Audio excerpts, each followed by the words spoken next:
অ্যাওয়ার্ডটা পেয়ে। আমি অনেক ভিডিও করেছি আগে, তো অনেক ভিডিও অনেক বেশি ভিউ পেয়েছে, কিন্তু কখনো আমি এত সুন্দর পুরস্কার পাইনি। তো আমি তার জন্য বিশেষ ধন্যবাদ জানাবো এম কুমারকে। এম কুমারের জন্য জোরে হাততালি হোক। আজকে এম কুমার আমাদের মতো ছোটোখাটো ক্রিয়েটারদেরকেও কিন্তু সম্মাননা দিচ্ছেন, যারা আমরা চেষ্টা করছি, যারা কিন্তু এখনও সেভাবে সফলতা পাইনি, তাদেরকেও তিনি মানে এত সম্মান দিচ্ছেন। এটা কিন্তু একটা বড় প্রাপ্তি। হয়তো আমরা প্রচুর টাকা ইনকাম করতে পারছি না এখনও, কিন্তু আস্তে আস্তে আমরা যদি এভাবে এগোতে থাকি তাহলে হয়তো বা একদিন আমরা সাকসেস পাবো, একদিন আমরা সত্যি সবাই অনেক টাকা ইনকাম করতে পারবো এই ফেসবুক প্ল্যাটফর্ম থেকে।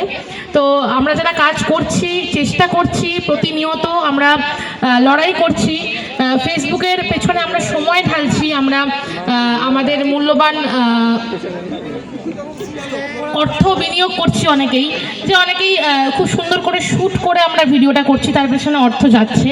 তো এইভাবে যারা এগোচ্ছি তাদেরকে যে তিনি এত সুন্দর একটা প্ল্যাটফর্ম দিয়েছেন, একটা সম্মান দিয়েছেন, সত্যিই ভালো লাগে। এবং সবথেকে বেশি মানে উপযুক্ত জবাব দেওয়া হয় তাদেরকে, যারা আমাদের এই ভিডিও করা নিয়ে একদিন নিন্দা করেছিল, সমালোচনা করেছিল। এই পুরস্কারগুলো কিন্তু তাদেরকে যোগ্য জবাব দেওয়ার একটা অস্ত্র, একটা নিদর্শন। তো আমি আজকে সত্যি কথা বলতে ভীষণ আনন্দ পেয়েছি এই পুরস্কারটা পেয়ে। আশা করছি আমার সাথে যারা পেয়েছে, আরও যারা পেয়েছে, তারাও খুব আনন্দ পাবে। ধন্যবাদ, অসংখ্য ধন্যবাদ এম কুমারকে এবং এই ফেসবুক ক্রিয়েটার অ্যাওয়ার্ডের সঙ্গে যুক্ত সকলকে।